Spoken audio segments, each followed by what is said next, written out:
Michael Borges, Executive Director, the New York Association of School Business Officials. And after that will be Fred Cabell.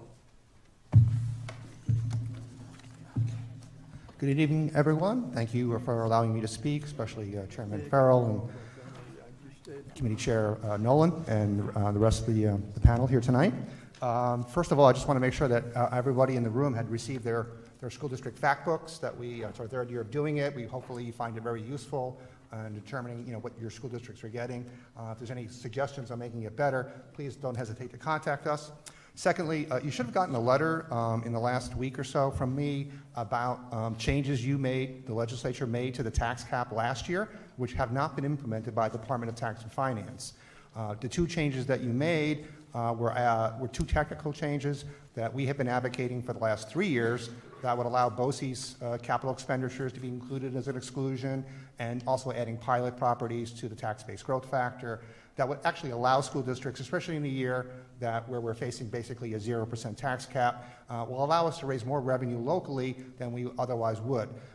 So far, we have not received any responses from Tax and Finance. I know many of you have contacted the department. Hopefully, you've gotten a response. If you've heard anything, that would be really helpful, because our school districts need to develop their budgets and submit their information to the state controller's office about our tax cap calculations by March 1st. And we really would like to be able to find out what is going on with the changes that you agreed to so far that the governor and Tax and Finance has not implemented. In brief, again, the night is late, and I just wanted to touch upon some key points. We're all in agreement, whether it's ECB, ASBO, superintendents, school boards, the regents. The GEA has got to go. The fiscal rationale for having it no longer exists. The governor touts the fact that we're in great fiscal shape. The $434 million in GEA should be done away with. The legislature should really commit to phasing in of the foundation aid formula. It's high time. After 2007, here we are 8 years later. We're still not doing it. We're proposing an $800 million down payment this year, and then phasing in the rest over the next 3 more years after that.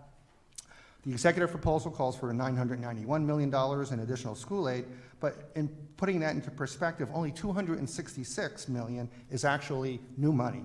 If you look at our chart on page 2 of our presentation, you can see that over the last couple of years that the increases have been modest and increasing, but the fact that the bulk of the money is really for restoring the GEA, which is money that is already owed to school districts, and reimbursable aids, categorical aids, money that school districts have already spent that they're getting reimbursed for. So the amount of actually new money is in the blue, and so far the governor's only proposing 266 of that, and we think we can do better.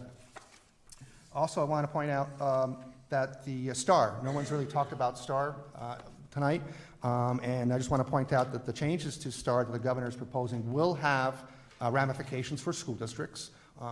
Supposedly they are revenue neutral. They're just basically reimbursing taxpayers through their income taxes as opposed to their property taxes, but it will have an impact on property taxes. When taxpayers get their bill, they no longer see their rebate or their tax deduction for the STAR on their property tax bills, and they're going to look at their school district and say, why are my taxes going up by $400 or $600 or whatever their STAR rebate would have been? So we're kind of alarmed by that, and we hope the legislature will address that as well. No one has all talked about the minimum wage. We had done a survey of our members over the summer, I think, of the fall, when this first came out. We're not for or against the minimum wage increase. We just want to point out there are fiscal ramifications to school districts, to all local governments, about increasing the minimum wage, and someone has to pick up the tab for that.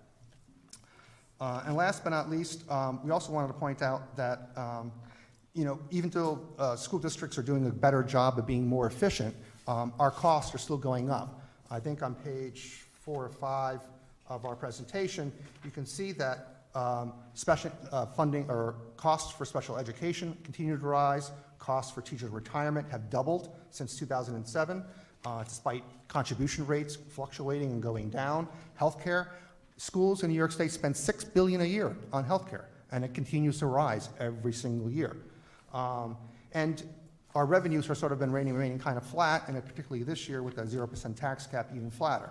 So we are doing a better job of being more efficient. We just need more assistance, more help from the legislature and state to reduce our mandates, make us more even efficient, particularly in a year where we're having a 0% tax cap, and hopefully we can make up some for that difference in higher state aid from the state and recognizing that. So with that, I'll end, and if there's any questions.